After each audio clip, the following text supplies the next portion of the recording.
여러분, 동물과 사람은 같은 점이 많습니다.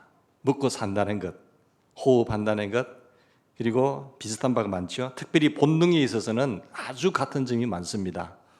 이 생식 본능, 서식 본능, 또 귀소 본능, 생존 본능, 모든 것들이요 동물과 사람이 거의 비슷합니다.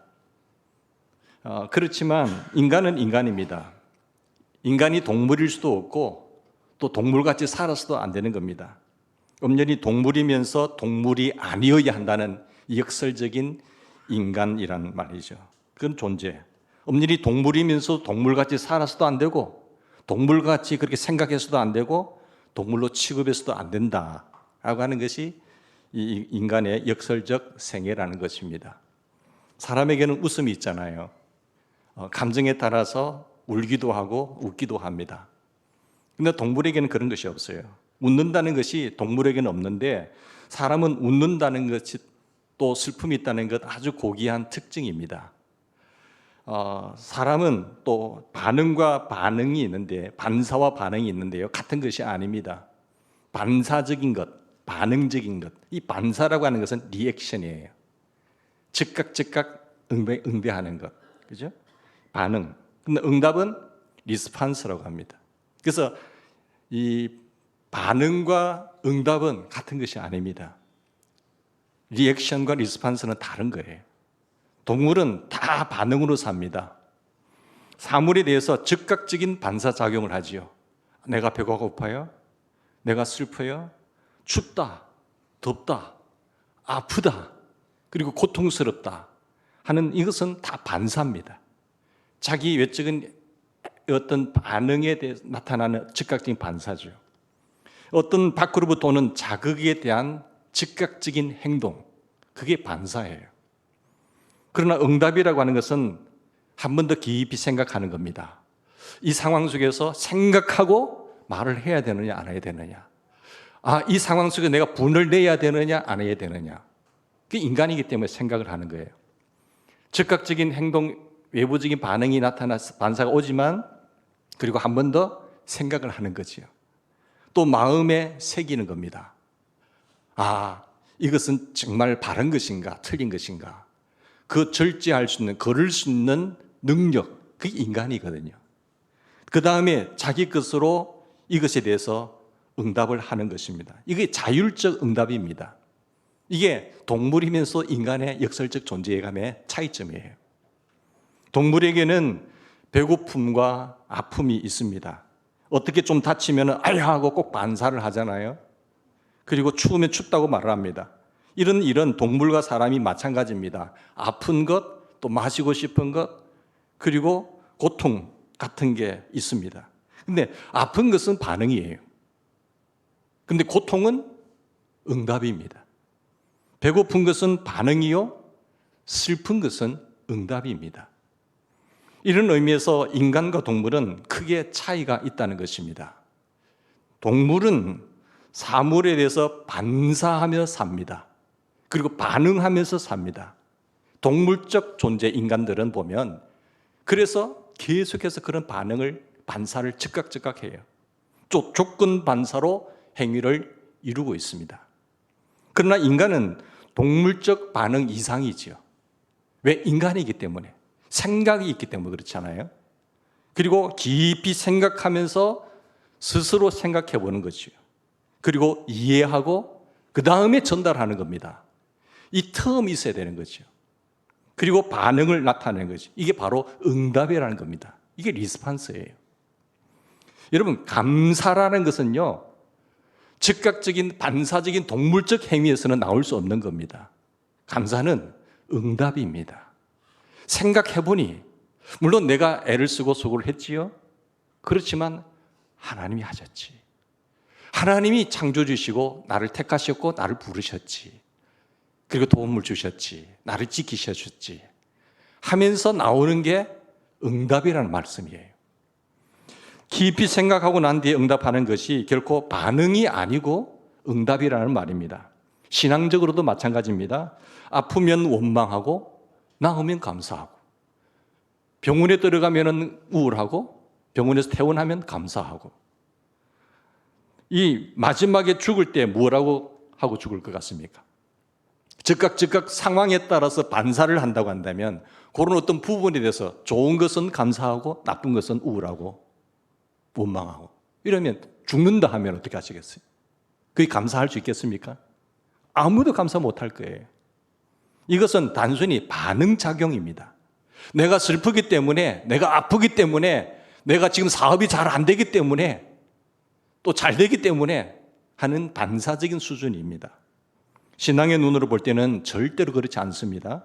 오히려 어려울 때 깊이 생각하는 것이에요. 그러면서 감사합니다. 오히려 일이 잘 될 때 한 번 더 생각하는 거예요. 아, 내가 서지 않았느냐. 너 선 줄 알고 넘어질까 조심하라고 했지. 한 번 더 깊이 생각하고 그러면서 겸손합니다. 그러면서 회개까지 합니다. 하나님 죄송합니다. 제가 그런 부정한 행동을 행한 것 좀 용서해 주십시오. 그렇게 무례하게 행동한 것 회개합니다. 당연히 그렇게 하는 거예요. 이것이 신앙인의 응답입니다. 신앙인이라고 하는 사람은 하나님과 직접 대면하는 사람들이에요. 하나님 앞에서의 삶을 생각하고 돌이켜보는 것이죠. 매일매일 저녁에 잠자리에 누울 때마다 내가 행동이 바랐는가? 내가 마땅히 해야 할 말을 했는가? 아니면 나는 동물적인 존재로 살았는가? 그것을 돌이켜보는 것이 인간이죠. 여러분, 신앙인은 내 신앙이 응답이냐 또 단순한 반응이냐에 깊이 생각해야 됩니다. 본문에 보면 다니엘이라는 사람이 나옵니다. 이 사람은 이스라엘 백성으로서 이 바벨론 포로로 될 때에 포로로 잡혀간 사람입니다. 노예 생활이잖아요. 타국에 종살이하는 젊은 청년이었습니다. 그런데 이 노예 생활 자체가 얼마나 피곤하고 힘든 생활일까요? 그런데 이 다니엘이요, 얼마나 지혜롭고 신실하고 성실하게 노예 생활 가운데서 행했다면은 마침내 왕에 의해서 기용이 됩니다. 높은 자리에 올라가게 됩니다. 높이 등용되어서 이제 메데바사 나라의 총리로 서게 되는 거죠. 다리오 왕이란 메데 왕인데 그 많은 백성을 다스리기 위해서요, 방백들 120명을 두었습니다. 전국을 다스리는 방백 120명을 두고 이 방백들을 총괄할 수 있는 총독 3명을 줬죠. 그런데 이 총독 3명 중에서도 다리오 왕이 볼 때에 이 다니엘이라는 존재가 사람이 더 총명하고 겸손하게 탁월했거든요. 신실하다는 것이죠. 성실성을 보았어요. 그래서 내가 이 총독 중에 제일 우두머리로 삼겠다라고 하는 마음을 그 총독들에게 이야기했어요. 그런데 다른 친구들이 볼 때 이 사람은 노예로 온 사람이고 근데 왕의 신임을 얻어서 우리를 위에 쓴다. 최고의 선임 수석으로 세운다. 시기가 난 거지. 질투가 생긴 거지. 그래서 책을 잡으려고 하니까 보니까 전혀 책 잡을 게 없어요. 음모를 꾸미게 됩니다. 그래서 어떻게 하든지 음모를 꾸며서 이 다니엘이 왕의 신임을 받지 못하도록 그 자리에서 물러날 수 있도록 음모를 꾸미게 되죠. 계획을 하게 되죠. 그런데 이 사람 다니엘이 원체 결벽하고 인격적으로 흠이 없으니까 무험해서 책 잡을 수가 없기 때문에 마침내 다른 어떤 방법으로 계략을 꾸미게 돼요. 계책을 꾸몄는데 그 내용이 이렇습니다. 이 사람은 하나님을 섬기고 기도하는 사람이잖아요. 지금 노예로 종살이로 온 사람이 자기 본국 예루살렘을 향해서 하나님을 향하여 기도하는 거죠. 그것도 매일 기도할 때에 보니까 이 사람 이런 사람이니까 왕에게 조서를 내는 거예요. 음모를 꾸고 시기한 질투한 사람들이 어떤 조서를 꾸미는가 하면 이 조서입니다. 앞으로 30일 동안 누구를 막론하고 왕 외에 다른 신에게나 혹은 사람에게 무엇을 구하는 자가 있으면 가차없이 잡아다가 사자굴에 던져 넣어서서 왕이여, 왕을 위합니다. 우리나라에 당신 왕 같은 존재가 있는데 왕 외에 다른 어떤 신이나 사람에게 기도하고 엎드리는 자가 있으면 사자굴에 잡아놓으소서. 왕 외에 충성할 자 없다는 것 아니겠습니까? 그 말을 들은 다리오 왕이 오케이 하는 거죠. 그래서 왕으로 도장까지 찍습니다. 오늘 내용은 그것입니다. 다니엘은 무엇 때문에 그리고 누구 때문에 자기가 또한 어떻게 된다는 사실까지 다 알고 있어요. 그러면서도 여전히 전과 같이 그는 하나님 앞에서 기도합니다. 무릎을 꿇고 목숨을 걸고 오늘도 어제 행하던 대로 본문대로 말하면 뭐였죠? 감사하였더라. 기도의 차원을 넘어서 하나님 앞에 감사했어요. 자기가 죽는다는데. 그런데 감사하였더라. 그의 감사는 참으로 위대한 감사입니다. 이게 응답입니다. 조건적인 상황에 따라서 뭐 이래서 좋고 저래서 좋고 슬플 땐 우울하고 침울했다가 좋은 일 생기니까 하하호호하고 이런 감사의 수준이 아니라 그런 수준도 대단한 거예요. 하나님의 은혜와 보호하심 속에 살면서도 감사를 못하는 사람이 있는가 하면 이 정도 나가면 감사한 대단한 신앙인이지요. 그런데 오늘 본문에 나타난 다니엘은요, 자기가 이렇게 하면 죽는 줄 알고도 기도하며 하나님께 감사하였더라라고 말합니다. 이게 절대적 감사예요. 죽을 줄 알고도 하는 행동, 자기 운명이 얼마나 비참해지고 억울하게 사자굴 속에 들어가서 사자의 밥이 된다는 사실을 알고도 하나님께 감사했다. 여러분, 모르고 당할 수도 있지만 알고 당하는 것, 기가 막힌 거 아니에요? 근데 그 하나님, 자기가 믿는 하나님을 바라보고 의지했다는 것이죠. 이것은 절대적 감사입니다. 조건 반사가 아닙니다. 동물적 수준의 감사가 아니죠. 이건 상대적인 것도 아닙니다. 있다 없다의 문제가 아니고 성공한다 실패하는 문제도 아닙니다. 사느냐 죽느냐 하는 문제도 아닙니다. 아주 넘어선 아주 초연한 절대적 감사를 드렸습니다. 하나님이 하나님이시기 때문에 나는 그 창조주 하나님, 나를 여기까지 인도하시고 이 우주 만물을 붙잡고 나의 삶까지 다스리시는 그 하나님 자체를 두고 상황과 여건에 관계없이 하는 감사, 이게 절대적 감사예요. 상대적 감사를 드리는 자는 상대적으로 하나님을 원망합니다. 사람을 보고 감사를 하는 사람은 또 다른 사람을 보고 원망하게 돼 있어요. 어떤 부모가 자기 자식이 용돈을 너무 많이 써서 남들은 5만 원 쓰는데 너는 왜 10만 원 달라고 하느냐? 좀 용돈 좀 아껴 쓰라게. 아니 엄마, 다른 친구들 20만 원 용돈 받는데요. 이게 상대적인 선입니다. 상대적인 선이란 해결이 나지 않습니다. 그래서 좀 더 잘 살면 감사하고 안 되면 원망할 수밖에 없어요. 용돈 20만 원 받아보세요. 감사할 수 있는가? 못해요. 상대적인 선은 항상 상대적인 선으로 얼마가 오든지 더 좋은 조건이 되든지 거기에는 감사가 없습니다. 사람을 본다면 이런 사람 저런 사람 보고 불의한 사람이 잘 되고 정말로 악하고 잘 사는 사람, 그런 못된 짓 하고도 출세하는 사람, 오래 사는 사람 여러 가지가 있습니다. 뭐 돈이 많으면 다 잘 사는 사람인가요? 아니잖아요. 못된 짓 하고도 출세한다니까요. 계략을 부리면서. 이래서 구약 성경에 보면 뭐라고 말씀하셨죠? 악인의 형통을 절대 부러워하지 마라. 얼마 남지 않은 인생이라는 것이.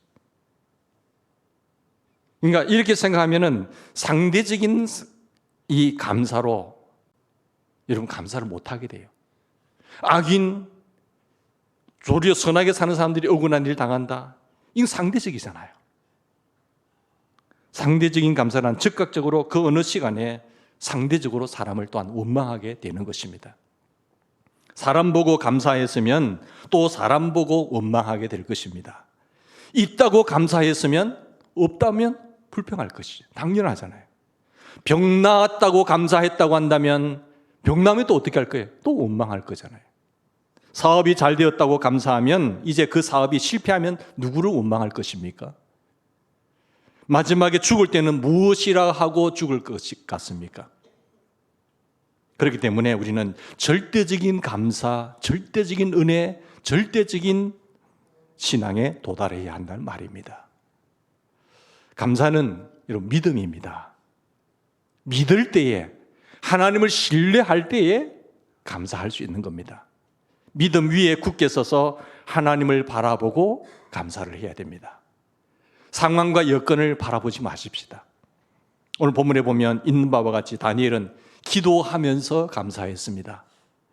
여러분, 하나님 앞에 기도하는 자세, 이것이 우리를 감사로 이끌어내는 거지요. 하나님이 살아계시고 하나님이 주관하시고 다스린다는 사실을 믿을 때에 감사라는 말이 나오게 되죠. 사람을 보고 누구보다 낫다 그런 얘기가 아닙니다. 하나님과 나와의 관계지요. 하나님과의 직선적인 만남 속에서 우리는 감사가 나오는 겁니다. 그러니까 하나님을 바라보면 하나님의 관점과 안목과 그런 시선이 있어서 생각이 달라져요. 사물을 보는 똑같은 상황이라고 하더라도 하나님의 관점이냐 아니면 나의 관점이냐에 따라서 입에서 나오는 게 다릅니다. 하나님 앞에 내가 한번 직선적으로 마주 앉아서 생각해 봅시다. 나같이 부족한 사람, 나같이 용납할 수 없는 사람, 다른 사람들이 어쨌든 나는 그럴 수 없습니다. 다른 사람에게 어떻게 원망하든지 간에 나는 하나님 앞에 너무 많은 은혜를 받았습니다. 기도 없이 감사할 수 없잖아요. 하나님과 만남 없이 진정한 감사가 있을 수 있다고요? 아닙니다. 절대 그렇게 못해요. 그런 거로 데살로니가서 5장 16절 보면 항상 기뻐하라. 쉬지 말고 기도해야 된다. 범사의 모든 일에 감사해야 된다고 말합니다. 기도하지 않는 사람이 어떻게 기쁨이 있을 수 있고 또한 기도 없는데 어떻게 감사가 나오겠습니까? 기쁨이 없는데 어떻게 기도가 또 나오겠습니까? 기쁨이 없는 감사가 어디 있으며 기도 없는 기쁨이 무슨 기쁨이겠습니까? 그래서 하나님과의 만남에서 얻는 그 진실한 감사, 이것이 참된 감사를 유발합니다. 뿐만 아니라 건망증이 심한 사람도 감사할 수 없어요. 기억을 해야 되는데 잊어버려요. 지난 주일에 무슨 일이 있었지? 지난 세월 동안 한 해 동안 수 없는 하나님의 보살피심과 다스림이 있었음에도 불구하고 다 잊어버렸어요. 하나님의 말씀이 주어졌음에도 불구하고 다니엘에서 우리가 기도를 하는데 첫째 날, 둘째 날, 셋째 날 어떤 말씀 하셨지? 다 잊어버려요. 그때는 좋았어요. 어제 일주일 전에 한 내용도 잊어버려요. 건망증이 심한 사람은 하나님 은혜로 모릅니다. 기억이 될 때에 감사가 나오는 겁니다. 지난날에 받은 은혜는 역시 은혜가 아닙니까? 지금 내가 슬프면 과거의 은혜는 다 묻혀버리는 겁니까? 아니잖아요. 오늘 내가 슬프다 하더라도 과거의 은혜는 은혜예요. 과거에 하나님 베푸신 사랑은 사랑입니다. 과거에 받은 은혜를 전부 그대로 부정해버린다고 한다면 그것이 문제지요. 지금 아쉽고 지금 어려운 일이 있다고 하더라도 지난날에 받은 은혜는 은혜고 사랑이요 하나님의 은총 아니겠습니까? 자, 생각해 봅시다. 고등학생이 자기 형평상 이제 대학을 갈 수 없다는 사실을 알았어요. 엄마 아빠 다른 친구들은 다 대학 가는데 자기 집안 사정이 어렵다고 해서 대학 못 보내준다고 하니까 원망하고 불평합니다. 그러면 지금까지 고등학교까지 잘 키워준 그 부모님의 은혜는, 그 부모님의 손길은 다 묻어도 된다는 말씀입니까? 아니잖아요. 오늘 내가 그 미래로 나가지 못한다 하더라도 과거의 은혜는 은혜예요. 과거의 축복은 축복이고 과거의 사랑은 사랑인 것입니다. 그걸 볼 줄 알고 감사할 줄 알아야 됩니다. 욥은 은혜를 감사했습니다. 재산 다 잃어버렸어요. 건강 잃어버렸습니다. 가정 통째로 다 날아가 버렸습니다. 그런데도 고백한 말이 뭡니까? 주신 분이 있었다고 한다면 주신 것도 하나님 은혜요. 취하신 것도 하나님 은혜입니다. 지금 다 없어졌다고 하더라도 과거에 베풀어 주셔서 받은 것 다 하나님의 축복이라는 사실. 그 하나님을 바라보고 시선을 흐트리지 않았죠. 신앙을 잃어버리지 않았죠. 나 중심의 생각을 버리고 하나님 중심의 신앙을 가질 때만이 진정한 감사를 드릴 수 있습니다. 나야 나대로 쓰러져 간다고 하더라도 하나님이 주신 은혜는 여전히 은혜예요. 하나님이 우리 가정에 베푸르신 사랑은 여전히 깊은 사랑이에요. 하나님의 영광이 이 내 삶을 통해서 받으신다고 한다면 그것으로 족합니다. 이것이 절대적인 감사로 이어질 수 있는 것입니다. 좀 더 나아가서 그 신앙의 깊이를 한번 보실까요? 다니엘은 의로운 고통을 영광으로 선택합니다. 죄와 타협하면서 더러운 이득을 취하기 싫다는 거지요. 여기서 죄와 더불어 타협해가지고 내가 그 자리에 올라간다 한들, 내 삶이 더 10년 더 산다 한들 그 영광이 영광이겠습니까? 아니잖아요. 비굴하게 오래 살아가기보다는 차라리 깨끗하게 내가 이대로 사자굴에 들어가서 죽는다고 하더라도 나는 이 길을 가노라. 결국은 하나님 앞에 가는 거니까. 더러운 이득보다는 영광을 중요하게 여기는 그런 절대적인 가치 평가 기준으로 그는 삶을 살았습니다. 그래서 감사치 못한 삶 속에서도 감사한 거죠. 내가 출세는 못했습니다. 그러나 나는 바르게 살았습니다. 이것을 감사하죠. 나는 번 것은 적습니다. 그러나 어느 때보다도 나는 진실했습니다. 나는 세금 탈세해가지고 돈은 벌었어요. 난 그렇지는 못했지요. 그래서 나는 감사해요. 다 잃어본 것 같습니다. 그러나 내가 고귀한 믿음을 얻었습니다. 그게 진정한 삶인 거죠. 이것을 더 크게 여길 때에 비로소 진실한 감사를 드릴 수 있습니다. 영광을 소유보다 더 큰 복으로 생각할 줄 알아야 돼요. 소유에 초점이 맞춰지는 인간사 중에서 그 소유보다도 하나님께 영광이 되느냐 안 되느냐를 볼 수 있는 눈, 성결함을 장수보다 더 큰 축복으로 알아야 됩니다. 부귀와 영화보다는 차라리 의로운 죽음을 더 복된 것으로 여겼기 때문에 다니엘은 그 상황 속에서도 감사할 수 있었습니다. 그러한 감사가 진정한 감사입니다. 얻는 것과 잃는 것은 항상 반복됩니다. 잃을 수도 있고 얻을 수도 있고, 얻다가도 잃을 수도 있고 잃었다가도 얻는 것. 그러나 항상 얻는 것이 더 크다는 그렇게 생각하는 사람만이 감사할 수 있습니다. 독일 사람의 폭격에 의해서 영국 어느 마을이, 잘 사는 마을이 또 큰 주택을 가진 부부가 폭격을 당했어요. 동네 사람들이 와서 말하면 어떻게 사느냐, 이제 다 집도 잃어버렸고 어떻게 살 거냐고. 그 말을 듣고 있는 아내에게 남편이 위로하기 위해서 이런 말을 합니다. 다 잃어버렸다고 말하지 맙시다. 당신이 있고 내가 있지 않소. 건강이 있고 그리고 이 땅이 있지 않소. 그리고 이 모든 것을 잃어버릴 수도 있다고 하는 것을 깨달은 지혜가 있고 믿음이 있지 않소. 이 폐허에 다시 집을 지을 수 있는, 새 집을 일굴 수 있는 힘이 있지 않소. 그러면서 위로하며 감사했다고 합니다. 그렇습니다. 다 잃어버린 가운데서도 얻는 것이 있는 줄 아는 사람, 그걸 더 크게 여기는 사람, 이 사람에게 감사가 있는 것입니다. 왜? 하나님이 살아계시니까요. 모세를 가리켜서 히브리서 11장에서 이렇게 말합니다. 공주의 아들로 애굽에서 영광을 누리는 것보다, 출세길이죠. 그 큰 나라에 이제 내가 왕으로 후계자로 살아갈 수 있는 그 영광, 그걸 누리는 것보다도 사랑하는 민족과 함께 그리스도의 고난을 택하는 것을 그는 영광으로 여겼다라고 했습니다. 이것이 기쁨이요? 이것이 복입니다. 무엇이 복인지, 무엇이 영광인지, 무엇이 기쁨인지 그것을 아는 지혜. 오늘 본문 다시 한번 보시면 전에 하던 대로라는 단어가 나와요. 전에 하던 대로. 전에 행한 대로, 지금까지 늘 행해오던 그 규례대로 그는 오늘 이러한 위기 상황 속에서도 다시 한번 감사하였더라 했어요. 죽는 길입니다. 그런데 그 상황 속에서 원망과 불평, 그것은 버릇이 알아요. 여러분 30일 동안 참으면 되잖아요. 30일 동안만 중지하면 됩니다. 그런데 그렇게 하지 않았어요.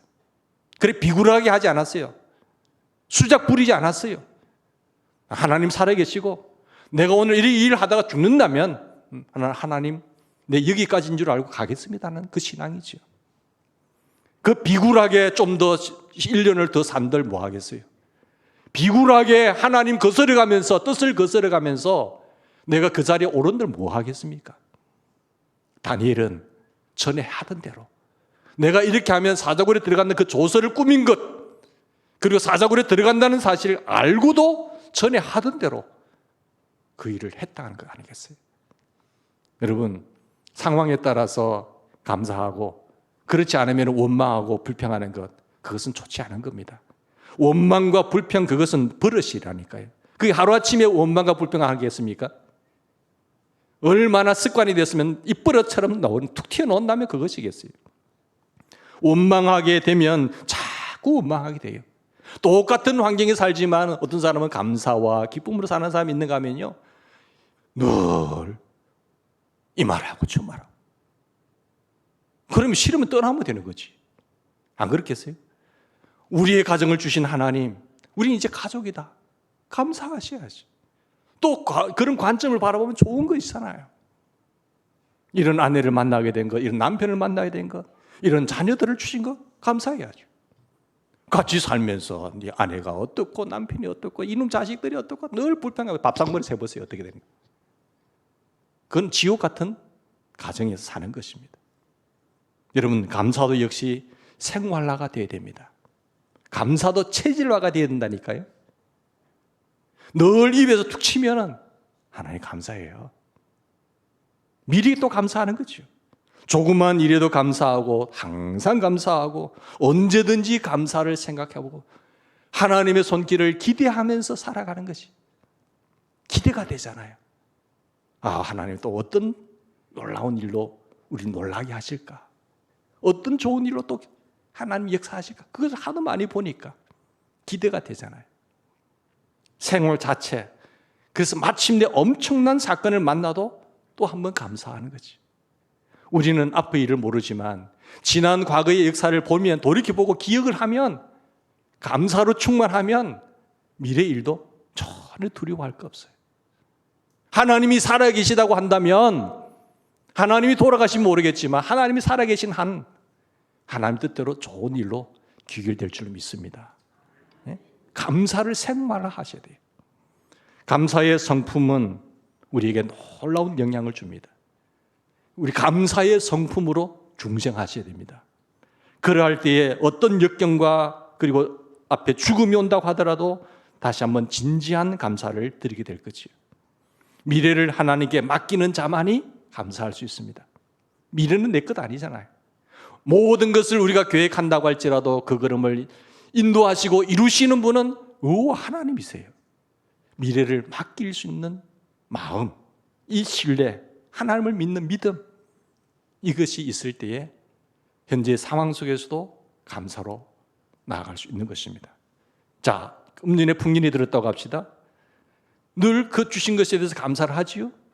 근데 원망과 불평 있는 사람은요, 내년에 흉년이 들까 봐 감사 못해요.